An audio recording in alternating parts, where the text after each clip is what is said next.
You will hear a conversation between two friends arranging a holiday.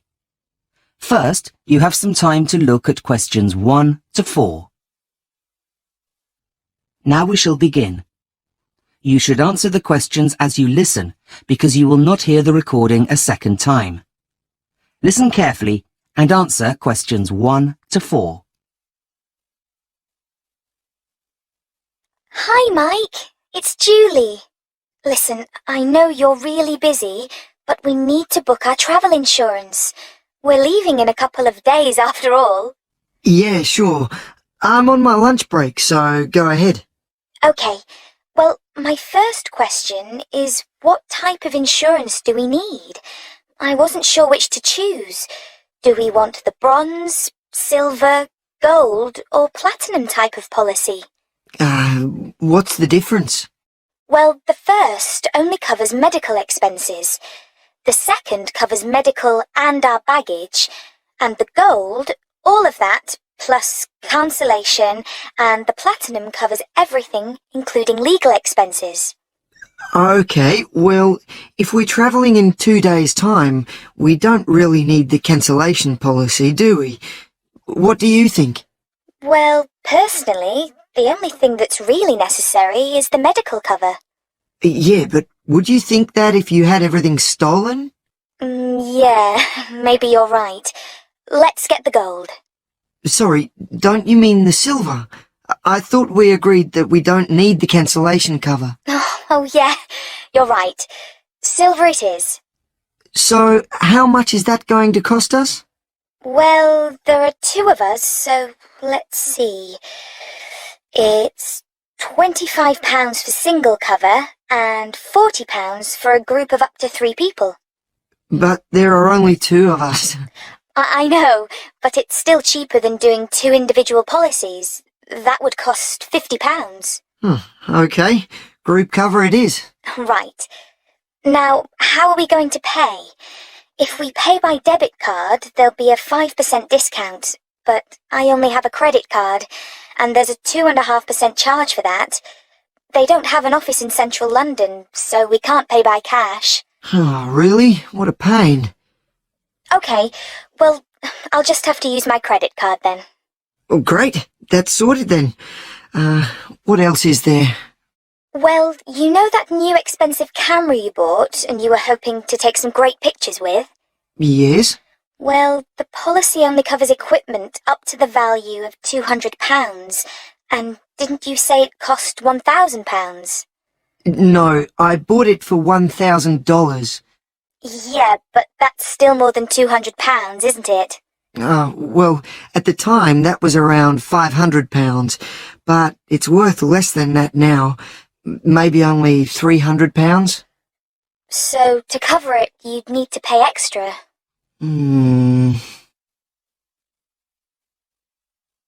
Before you hear the rest of the conversation, you have some time to look at questions 5 to 10.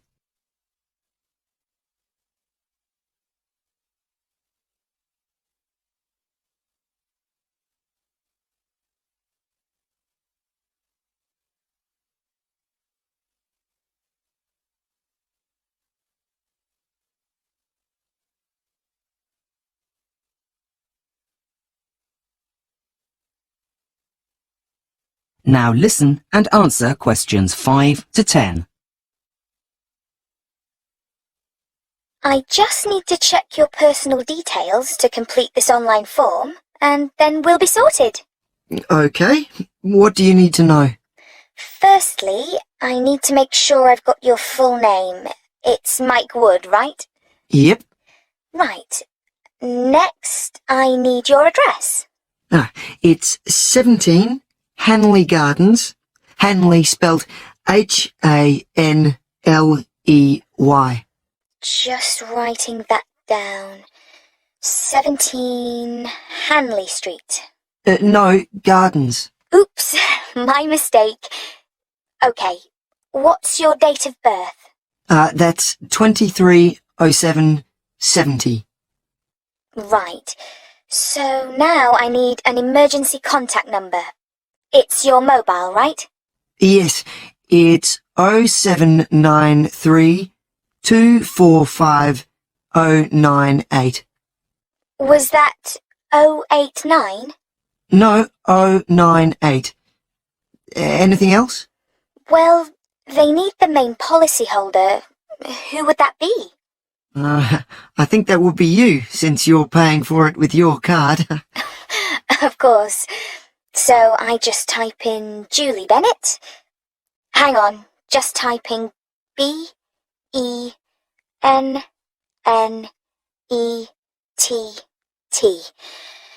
Okay, we're just about done. All I need to do is enter the dates of departure and return. Well, we leave on Friday, which is the 16th. No, it isn't. It'll be the 17th. Are you sure? Let me check my calendar. Oh, yes, the 17th. Right, so Friday the 17th of July and returning on Friday the 31st. Hang on. If we fly out on Friday the 31st in the evening, it'll be the morning of Saturday the 1st by the time we get back, with the time difference. We don't want our policy to run out before we land now, do we? No, we don't. Okay, so return date is Saturday the 1st of August. Okay, my goodness, that certainly took longer than I expected it to. I hope our trip is worth it. Trust me, Julie, you'll love it there, especially as you'll have your own personal guide. Yes, okay. See you in a couple of days then. Bye. See ya. That is the end of section 1. You now have half a minute to check your answers.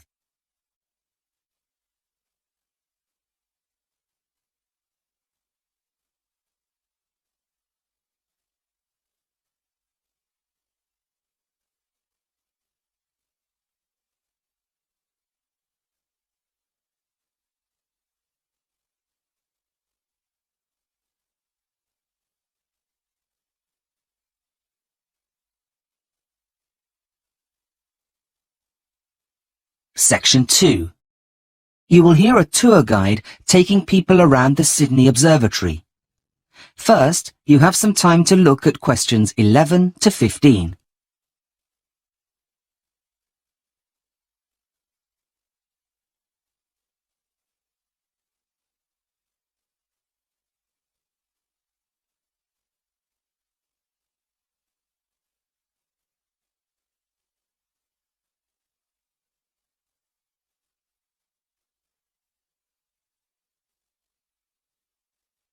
Now listen and answer questions 11 to 15. Could I have your attention, please? Gather round, gather round. My name is Patricia, and I'll be your guide around the Sydney Observatory. Now, as you all will know, man has been interested in the night sky for a very long time. Indeed, before the invention of the compass, it was used by sailors to navigate their way across the world's oceans. A kind of star map, you could say.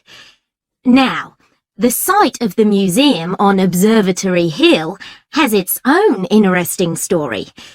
Before the colonisers arrived, it belonged to the Cadigal people, who may have even viewed the arrival of the new visitors from here, as this is the highest natural point in Sydney Harbour. The early Europeans then built a windmill on the site, though it didn't last for long due to its exposed position. A little while after that, the land was used to build a fort, which was to finally become the observatory that you see before you today. Now, let's take a look inside. To the left of the main entrance is the cloakroom, where you can leave your coats and bags. But please make sure you don't leave any mobiles or valuables, as staff cannot be held responsible. The museum is open during the day until 5 p.m, so please collect belongings no later than 5:15, and please vacate the building by 5:30. No new admissions will be allowed after 4:30 p.m. After you've left your personal items, you'll need to buy your tickets from the ticket desk immediately behind you, before continuing on the rest of the tour. The normal price is $8 for an adult and $6 for a child, though groups of up to 4 people can save money by buying a family ticket. This must contain at least 1 adult and 1 child, but no more than 2 children per adult. I'll wait for you on the other side of the ticket barrier by the coffee shop while you all get your ticket.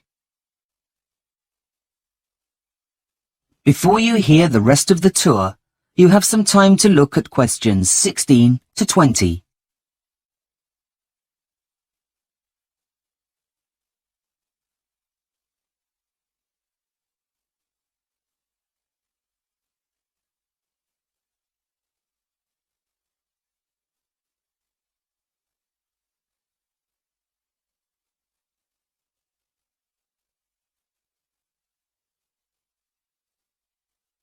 Now listen and answer questions 16 to 20. So, I hope you enjoyed the tour, but before I leave you, I just want to draw your attention to one more thing. Your observatory ticket also entitles you to visit another of Sydney's famous sites at a 50% discount. You'll find lots on to keep the children entertained. For example, they've got sound workshops where you can have a go at being a DJ. This is called the Sound House, and you'll find it up on the 2nd floor, just after the kids' playground. Look for signs for the Vector Lab workshops if you get lost. For those of you interested in fashion and design, the Lace Study Centre should not be missed. You'll get the chance to look at one of the country's best collections all in one place. However, like most museums, only a fraction of their collections are actually on display. But in the museum's unique Discovery Centre, you can take the opportunity to go behind the scenes and see parts of the collection that are not on display. All of these attractions can be found under one roof at Sydney's famous Powerhouse Museum. I do hope you are able to go and enjoy the experience. You won't be disappointed. That is the end of section 2. You now have half a minute to check your answers.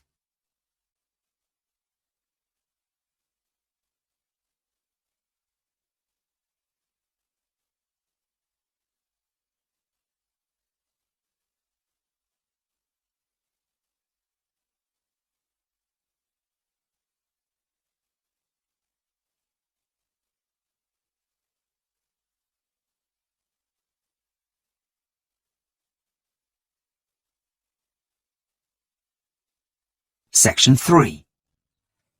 You will hear 2 psychology students talking about an essay. First, you have some time to look at questions 21 to 26.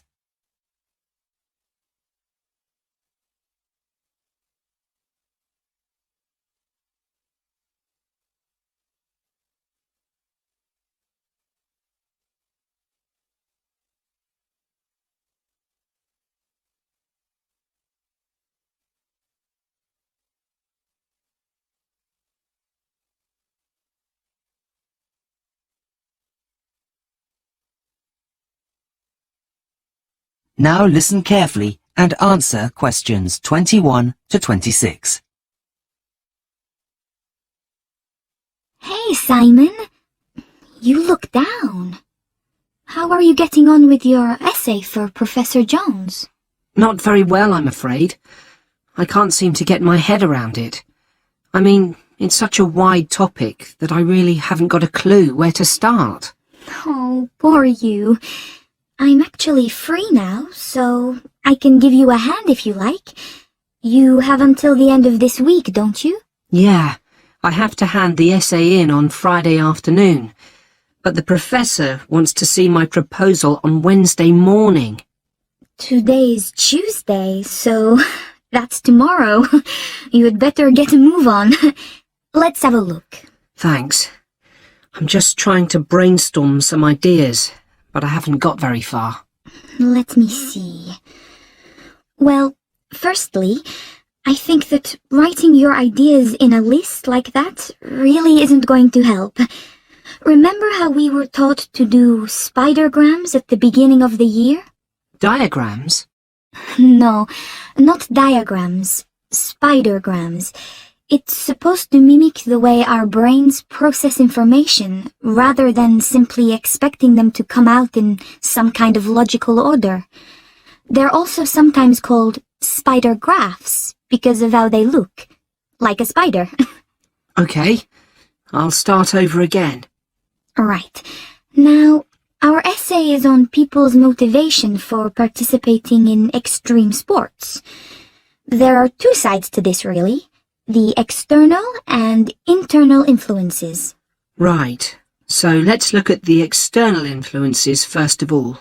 So, what kind of things make people want to do extreme sports? Well, the first thing that comes to mind is the amount of media attention on the topic. There are always stories about people taking part in the latest craze. Exactly. Now, let's think about this more carefully.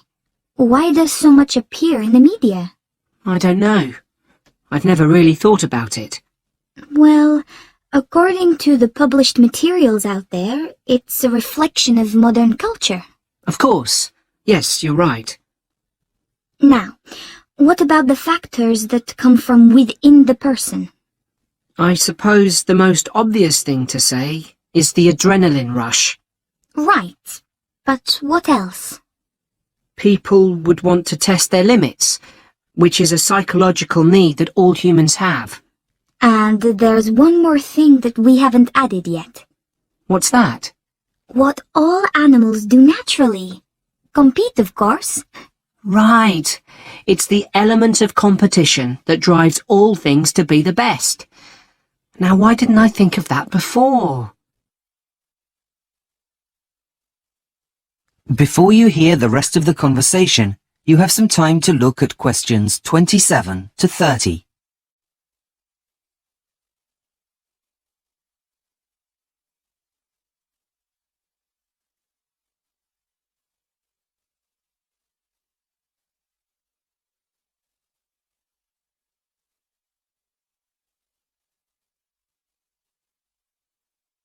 Now listen and answer questions 27 to 30.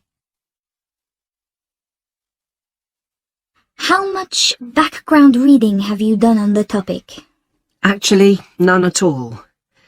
It's really bad, isn't it? But I just haven't had the time with my part-time job. I know what you mean, but honestly, it's so much easier once you've read around the topic a bit. Did you get a copy of the suggested sources? Because if not, I've got one here. No, I didn't. Thanks. That's a great help. I tell you what, you write down the main points, and I'll read it out. Okay, go for it. The first one's by a guy called Hans German, and it's called Crossing Borders. It's a research project that was carried out on around 200 participants of extreme sports. It's a really interesting read. Okay, what next? The next book was written by a man called Richard Bell and is called Motivation Theories. It gives an overview of thrill-seeking and why people choose to put their lives in danger. Is it long? Yeah, it's quite weighty. Why? It's just I really don't have very long before the essay needs to be in. So, is there anything on there that would help me more quickly? Well, I did find a podcast on the topic. I didn't write down the author's name, but they are called The Mind Files, and it's also about the theories and principles, but obviously doesn't go into as much detail as in a book. That's absolutely fantastic, Therese. How can I ever repay you? Oh, I don't know. A coffee, maybe? Of course, my treat. That is the end of section 3. You now have half a minute to check your answers.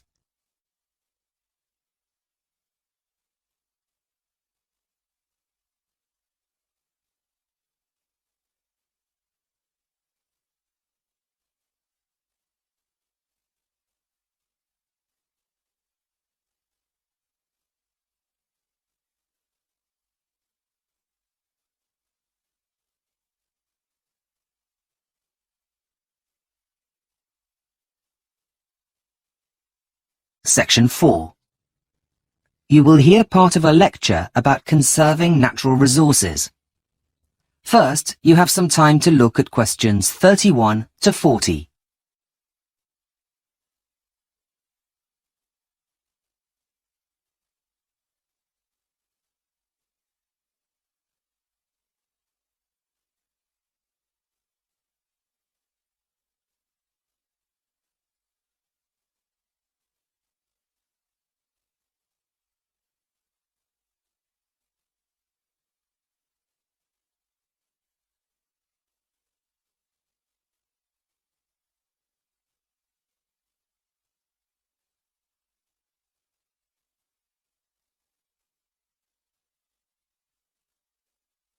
Now listen carefully and answer questions 31 to 40. Shall we start? Right, now, where did we get to last week? That's right. We were going to begin with a look at 3 of the world's most pressing problems, what has caused them, as well as looking at some of the many possible solutions. Top of the list is air, water and soil pollution. With an ever-increasing demand for food came the increased use of chemical pesticides during the late 1960s. Now, some of you may say that this isn't the ultimate root of the problem. Overpopulation is, but you would be missing out a very important step. The increase in population didn't in itself lead to the pollution of the air, water and soil. What caused the problem in the first place was a move away from traditional farming methods, thanks to advances in technology. Ironically, the answer comes from past farming practices. Well, thankfully, the revolution has already begun. Organic farming and a respect for nature's cycles is the key to solving the problem. In second place, though inextricably linked to the first issue, is the problem of the natural resource depletion.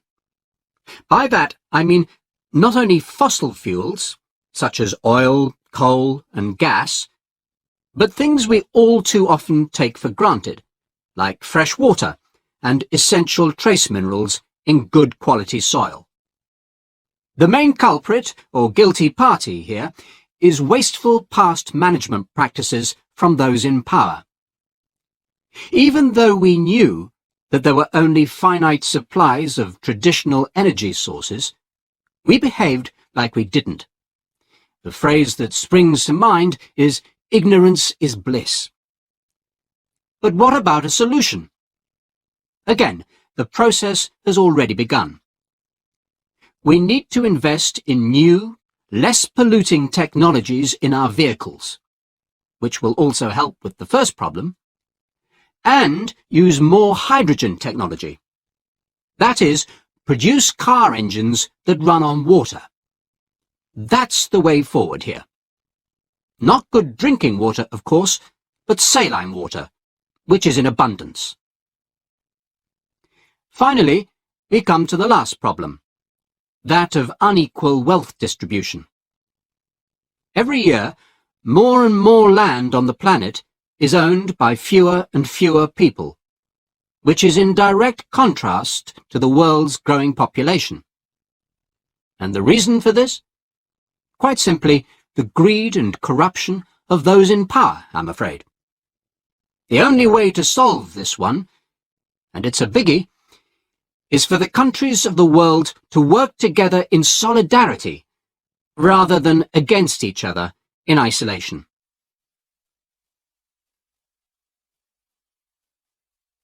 Now, although the solutions I have presented are viable, it doesn't mean that they're without their own potential problems. Firstly, making these kinds of changes is going to be expensive in the short term as we invest in the research and development of new technologies.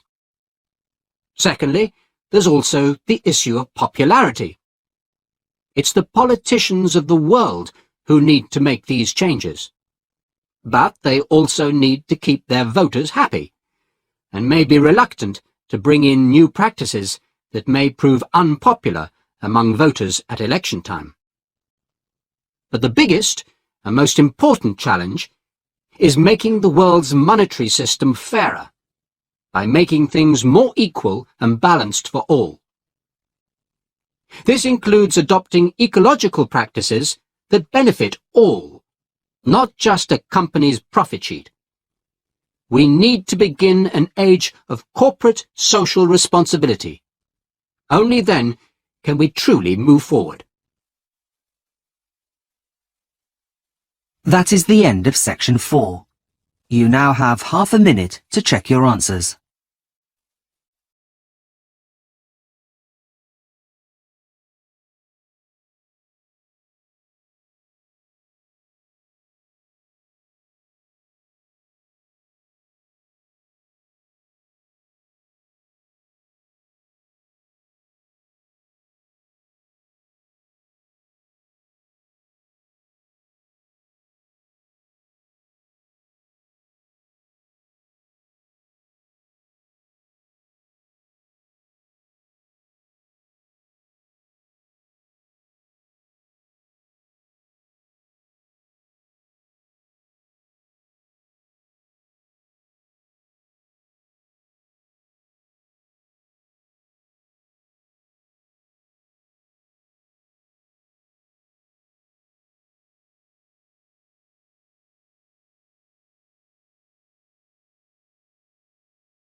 Thanks for watching. Here are other 2 videos, you can watch them as well.